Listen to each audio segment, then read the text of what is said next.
السلام علیکم ورحمۃ اللہ وبرکاتہ۔ کبھی ایسا ہوتا ہے کہ انسان روشنی میں کھڑا ہو مگر دل اندھیروں میں گرا ہو۔ کبھی ایسا بھی ہوتا ہے کہ سچ جاننے والے حق کا داعی نبی خدا بھی انسانی جذبات کے بوجھ تلے آ جائے۔ یہی وہ لمحہ ہے جہاں وسوسہ سرگوشی کرتا ہے، مایوسی دروازہ کھٹکھٹاتی ہے اور امید کا چراغ ڈگمگانے لگتا ہے، مگر اللہ کے برگزیدہ بندے آزمائش کے سب سے گہرے اندھیروں میں بھی امید کا دامن نہیں چھوڑتے۔ آج کی یہ داستان ہمیں صبر، استقامت، دعا اور وسوسے کے مقابلے میں اللہ پر کامل بھروسے کا وہ سبق دیتی ہے جو قیامت تک آنے والے ہر انسان کے لیے مشعل راہ۔ یہ ہے حضرت یونس علیہ السلام کی داستان۔ مچھلی کے پیٹ میں گونجتی دعا، شیطان کے وسوسے اور امید کے وہ کرن جو اندھیروں کو چیر کر باہر آئی ہے۔ حضرت یونس علیہ السلام کے برگزیدہ نبی تھے جنہیں عراق کے علاقے نینوا کے قوم کی طرف مبعوث کیا گیا۔ یہ قوم بت پرستی میں مبتلا تھی، دنیا کے رنگینوں میں کھو چکے تھے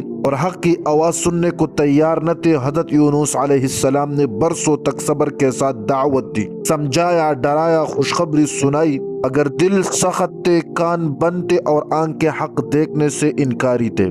دعوت کا یہ سفر آسان نہ تھا، ہر روز انکار، ہر روز تمسخر اور ہر روز دل کو چیر دینے والی بے حسی۔ یہی وہ لمحات ہے جہاں انسانی فطرت تکنے لگتی ہے اور شیطان وسوسہ ڈالنے لگتا ہے۔ کتنی بار سمجھایا اب چھوڑ دو، مگر نبی علیہ السلام کا مقام یہی ہے کہ وہ دعوت سے پیچھے نہیں ہٹتے، چاہے انکار کتنا ہی شدید کیوں نہ ہو۔ وسوسہ ہمیشہ گناہ کی کھلی دعوت نہیں دیتا، کبھی یہ تکن بن کر آتا ہے، کبھی بے رازی، کبھی جلدی کا مشورہ۔ حضرت یونس علیہ السلام کے دل میں بھی انسانی جذبات نے سر اٹھایا۔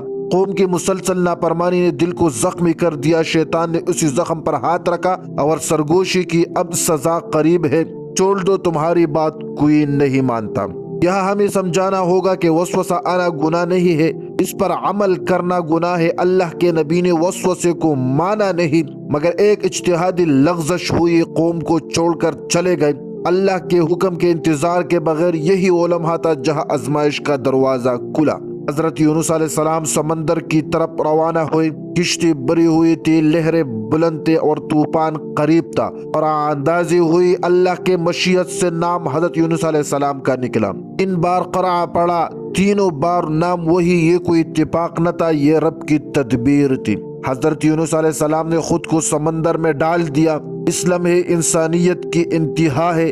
اللہ کے نبی تنہا بے کنار سمندر میں، یہاں وسوسہ چیخ بن کر ابھرتا ہے، اب سب ختم، مگر اللہ کی رحمت وہاں بھی ساتھ تھی۔ اللہ کے حکم سے ایک عظیم مچھلی نے حضرت یونس علیہ السلام کو نگل لیا۔ نہ دانتوں کی چوٹ، نہ ہڈیوں کا زخم، مگر اندھیرے، 3 اندھیرے، رات کا اندھیرا، سمندر کا اندھیرا اور مچھلی کے پیٹ کا اندھیرا۔ وہ مقام ہے جہاں انسان ٹوٹ جاتا ہے، یہاں شیطان آخری وار کرتا ہے۔ اب دعا کس سے کروں گا؟ تم تو تنہا ہو، مگر یہی وہ مقام ہے جہاں دعا جنم لیتی ہے، جہاں دل ٹوٹ کر رب کے سامنے جھلتا ہے۔ حضرت یونس علیہ السلام کے لبوں سے وہ دعا نکلی جو قیامت تک مایوس دلوں کا سہارا بن گیا۔ لا الہ الا انت سبحانک انی کنت من الظالمین۔ یہ دعا اعتراف ہے، تسبیح ہے اور امید ہے۔ اس میں کوئی شکایت نہیں، کوئی الزام نہیں، بس اپنی کوتاہی کا اقرار اور رب کی پاکیزگی کا اعلان۔ اندھیروں میں یہ دعا گونجی، فرشتوں نے سنی اور رب کریم نے قبول فرمائی۔ شیطان چاہتا ہے کہ انسان جلدی ہار مان لے۔ حضرت یونس علیہ السلام نے صبر کو تاما۔ صبر کا مطلب خاموش رہنا نہیں، بلکہ رب پر بھروسہ رکھنا ہے۔ مچھلی کے پیٹ میں کوئی عمل ممکن نہ تھا سوائے دعا کے، یہی صبر کے معراج ہے۔ اللہ نے مچھلی کو حکم دیا کہ حضرت یونس علیہ السلام کو ساحل پر اگل دے۔ کمزور جسم مگر مضبوط ایمان، اللہ نے ان کے لیے کدو کے بیل اگائی، سایہ دیا، شفا دی۔ یہ رب کی رحمت تھی جو وسوسوں اور اندھیروں کے بعد ظاہر ہوئی۔ حضرت یونس علیہ السلام کی قوم نے عذاب کے آثار دیکھ کر سچی توبہ کی۔ اللہ نے عذاب ٹال دیا۔ یہ واحد قوم ہے جس کی اجتماعی توبہ قبول ہوئی۔ یہ ہمیں سکھاتا ہے کہ امید کا دروازہ کبھی بند نہیں ہوتا۔ داستان ہمیں سکھاتی ہے وسوسہ آئے تو امید نہ چھوڑو، دعا اندھیروں میں بھی سنی جاتی ہے، صبر کا انجام رحمت ہے۔ اللہ سے امید ہر حال میں قائم رکھو۔ آج تم بھی کسی مچھلی کے پیٹ جیسے اندھیرے میں ہو، مسائل، گناہوں یا مایوسی کے اندھیرے میں، تو یاد رکھو وہی دعا آج بھی زندہ ہے، وہی رب آج بھی سنتا ہے۔